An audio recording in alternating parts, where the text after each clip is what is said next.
नमस्कार दोस्तों, मैं हर्षवर्धन और आज हम शुरू करने जा रहे हैं कंडीशनल लेजिस्लेशन।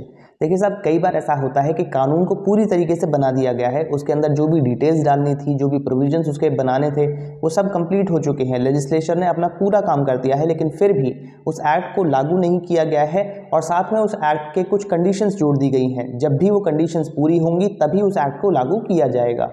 लेकिन ये कौन डिसाइड करेगा कि वो कंडीशंस पूरी हो रही हैं या नहीं हो रही हैं, और किस एरिया में हो रही हैं, किस एरिया में नहीं हो रही हैं? तो ये सारी जो जिम्मेदारी है वो एग्जीक्यूटिव को दे दी जाती है। तो जब ऐसी कोई भी जिम्मेदारी एग्जीक्यूटिव को दी जाती है, जब कंप्लीट एक्ट को लागू करने के लिए कुछ कंडीशंस का फुलफिल होना जरूरी है, तो एग्जीक्यूटिव ये डिटरमाइन करता है अपनी इंक्वायरी करने के बाद कि वो कंडीशंस फुलफिल हो रही हैं या नहीं। तो इसको हम कहते हैं कंडीशनल लेजिस्लेशन।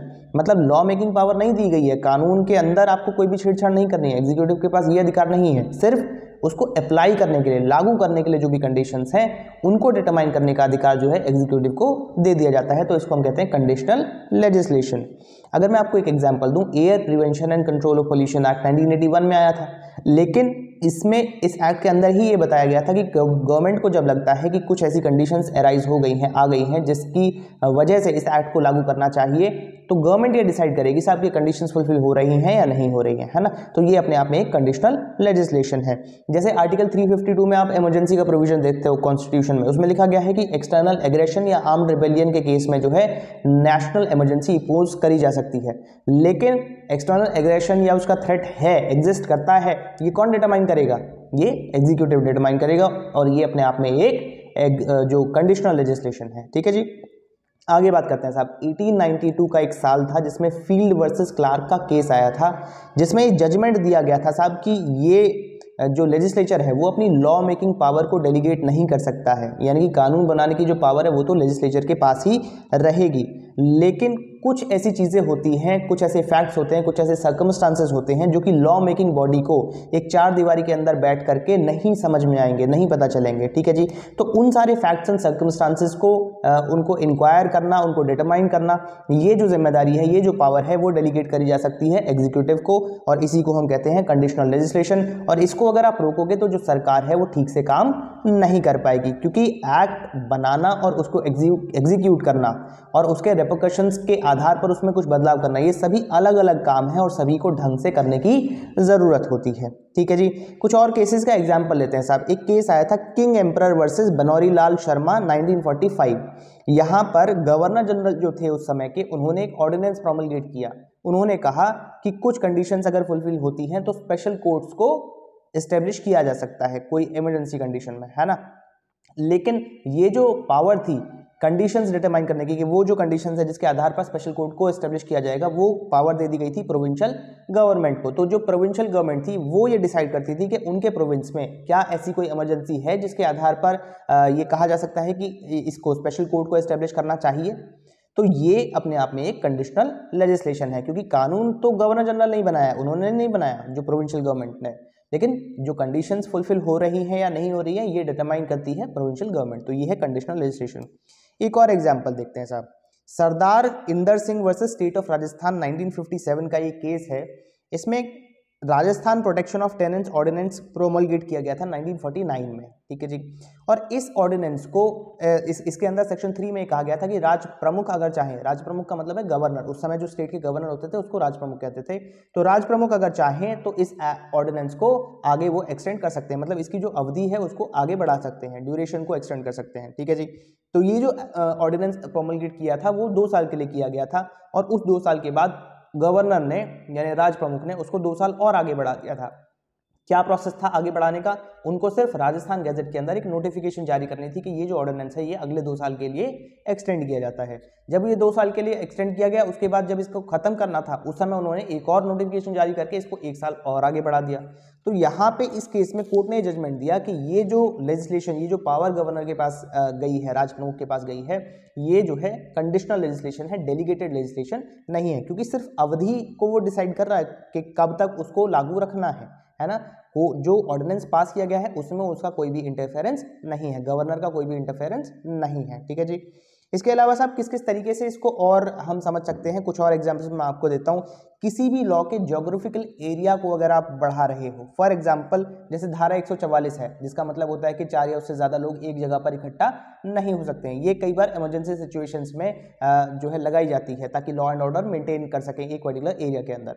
अब लेट से दिल्ली में एक ऐसी सिचुएशन आती है जहां पर आपको धारा 144 लगाने की जरूरत पड़ी, आपने लगा दी, लेकिन उसके बाद आपने देखा कि जी हरियाणा में भी जो है ऐसी ही प्रॉब्लम अराइज हो चुकी है, आ चुकी है, तो उसमें आप क्या करोगे, तो आप धारा 144 को हरियाणा में भी लगा दोगे, है ना। तो जो कंडीशन है जिसके आधार पर सेक्शन 144 को इंप्लीमेंट किया जा रहा है, वो कंडीशन कौन डिटरमाइन कर रहा है, गवर्नमेंट डिटरमाइन कर रही है, यानी कि एग्जीक्यूटिव डिटरमाइन कर रहा है, और ये भी जो है कंडीशनल लेजिस्लेशन है, ठीक है जी।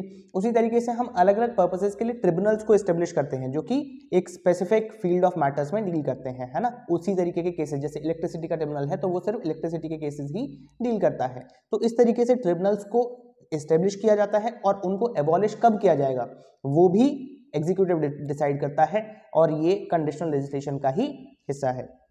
इसके बाद अगर कोर्ट में, पहले ब्रिटिश राज में कुछ कोर्ट्स को जो है पेक्यूनरी जो उनकी लिमिटेशन थी वो लगा दी गई थी, जैसे कोई पर्टिकुलर कोर्ट है वो सिर्फ 10,000 रुपये तक के डिस्प्यूटेड केसेस में डील कर सकता है, और एक एक्ट में ये कहा गया है कि भैया 10,000 की लिमिट को आप 25,000 तक बढ़ा सकते हो अगर आपको लगता है कि हाँ वो कंडीशंस अब आ गई हैं कि जिसमें इसकी जो पेक्यूनरी लिमिटेशन है उसको बढ़ाना चाहिए।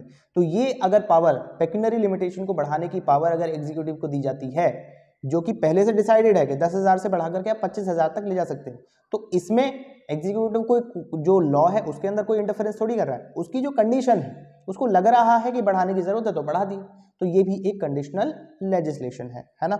तो भैया 3 कैटेगरीज है मेजरली कंडीशनल लेजिस्लेशन की। सबसे पहला, अगर कोई एक्ट पूरी तरीके से बना दिया गया है, पूरा जो स्टैट्यूट है वो हमारे पास तैयार है, लेकिन उसको ऑपरेशन में नहीं लाया गया है, लागू नहीं किया गया है, और किसी ये जो है सब्जेक्टिव सेटिस्फैक्शन के ऊपर छोड़ दिया गया है डेलीगेशन के पास, के डेलीगेट कर दिया गया है इस पावर को एग्जीक्यूटिव के पास कि भैया तुम ये डिसाइड करो कि कब इस एक्ट को लागू करना है, कब नहीं करना है। तो ये एक कंडीशनल लेजिस्लेशन है। सबसे पहली कैटेगरी तो ये हो गई जब एक्ट को लागू नहीं किया गया है। दूसरी कंडीशन ये है कि जब एक्ट को लागू कर दिया गया है तो कुछ कंडीशंस ऐसी बता दी गई हैं कि कब इस एक्ट को आप विड्रॉ कर सकते हो, है ना। ये भी एक कंडीशनल लेजिस्लेशन है, ठीक है जी, क्योंकि एक्ट अभी भी पूरा तरीके से जो है बना भी दिया गया है और इंप्लीमेंट भी कर दिया गया है।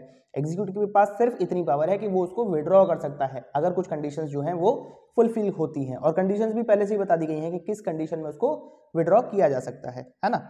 इसके अलावा साहब तीसरी एक कंडीशन हो सकती है when the legislature leaves it to delegate to grant the benefit of the act to one class, यानी कि किस पर्टिकुलर कम्युनिटी को आप उस एक्ट का बेनिफिट देना चाहते हो, ये भी एग्जीक्यूटिव डिफाइन करेगा। फॉर एग्जांपल कोई educationally and economically backward communities के लिए हमने एक एक्ट बनाया, लेजिस्लेचर ने एक एक्ट बनाया, ठीक है जी। तो कौन सी कम्युनिटी उस स्टेटस में आती है, कौन सी कम्युनिटी ऐसी है जिसमें कि जो एजुकेशनली भी पिछड़ी हुई है और इकोनॉमिकली भी पिछड़ी हुई है, ये डिसाइड कौन करेगा, ये एग्जीक्यूटिव डिसाइड करेगा। तो जो लॉ है वो बनाया है लेजिस्लेचर ने, लेकिन डिसाइड कर रहा है उसके कुछ प्रोविजंस को एग्जीक्यूटिव, तो इसको हम कहते हैं कंडीशनल लेजिस्लेशन, ठीक है जी। जैसे कि राशन शॉप है, राशन शॉप में किन किन लोगों को फायदा मिलेगा ये कौन डिसाइड करता है, उस लिस्ट में जो नाम डालने का काम होता है वो एग्जीक्यूटिव का होता है ना। तो ये एक कंडीशनल लेजिस्लेशन है। तो कंक्लूजन में साहब इतना ही कह सकते हैं, हमने पहले डेलीगेटेड लेजिस्लेशन पढ़ा था, आज हम कंडीशनल लेजिस्लेशन पढ़ रहे हैं। दोनों में अंतर क्या है, डेलीगेटेड लेजिस्लेशन में हम लॉ मेकिंग पावर जो है वो एग्जीक्यूटिव को दे रहे थे, मतलब एक कानून बन गया है लेकिन उसमें कुछ डिटेल्स भरनी है, कुछ निटिग्रिटीज और भरनी है, उसको कुछ चेंज करना है उसके अंदर, तो वो सारी जो पावर है वो डेलीगेटेड लेजिस्लेशन के अंतर्गत आती है, जब लेजिस्लेचर अपनी लॉ बनाने की पावर को डेलीगेट करता है एग्जीक्यूटिव के पास। लेकिन कंडीशनल लेजिस्लेशन में सिर्फ कुछ कंडीशंस को फुलफिल किया जा रहा है या नहीं किया जा रहा है, कंडीशंस फुलफिल हो रही हैं या नहीं हो रही हैं, इस चीज को डिटरमाइन किया जाता है एग्जीक्यूटिव द्वारा, ठीक है जी। तो जो डिस्क्रिशनरी पावर है वो डेलीगेटेड लेजिस्लेशन में थोड़ी ज्यादा दी जाती है एग्जीक्यूटिव को, और कंडीशनल लेजिस्लेशन में थोड़ी कम होती है, ठीक है जी। मोटा मोटा यही बात है, और इसी के साथ हमारी जो वीडियो है वो समाप्त होती है। बहुत बहुत धन्यवाद।